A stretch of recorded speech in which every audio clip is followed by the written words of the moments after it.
Dans nos chroniques, on parle beaucoup de bourse, bourse américaine, on parle d'économie, mais que ce soit au Canada ou aux États-Unis. Donc, on est vraiment au sens large. On parle de macro, de tendance, macroéconomie de tendance. Mais qu'est-ce qui se passe chez nous? Bon, on va parler du Québec. On a eu des résultats il n'y a pas si longtemps qui donnent un peu une photo de la première moitié de l'année 2024, même si on est au mois de décembre. Mais comment notre économie se passe au Québec?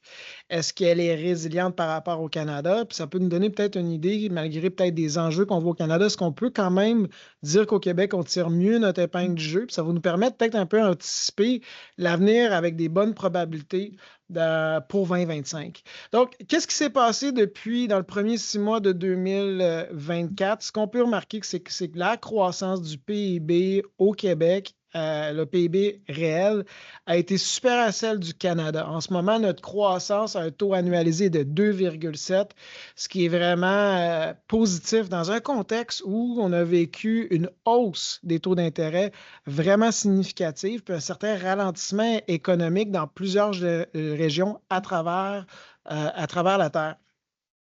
Puis, on peut se dire, ouais, mais là, ça, c'est récent, c'est les derniers 6 mois, le taux annualisé des derniers 6 mois. Mais en fait, si on recule le plus loin, si on regarde depuis 2018, l'évolution du PIB réel de 2018 jusqu'au premier trimestre 2024, en fait, on voit vraiment que notre PIB réel par habitant a une super belle progression positive par rapport au Canada. Souvent, on le voit dans des tableaux, l'immigration c'était forte au Canada, donc on voit que le PIB par habitant, surtout dans les provinces où ils ont accueilli plus d'immigrants, a été en baisse avec une croissance économique plus faible que la croissance de la population. Euh, Par contre, est-ce que c'est joué avec les chiffres? Bien, au Canada, on a un taux de chômage à ce moment à 5,7 qui est presque 1 pas loin d'1 inférieur à ce qui est dans la moyenne canadienne.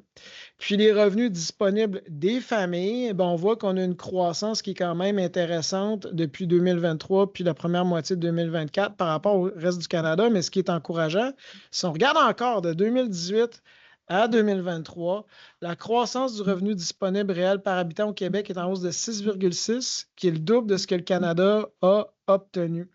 Donc, qu'est-ce qui explique ces données-là? Bien, entre autres, l'économie du Québec, elle est bien diversifiée. N'oubliez pas aussi que les Québécois sont moins endettés que la moyenne des Canadiens parce que le prix du logement est inférieur et le taux d'épargne des Québécois est supérieur à la moyenne canadienne. Donc, on vit un environnement en ce moment où on voit un recul de l'économie, un ralentissement de l'économie.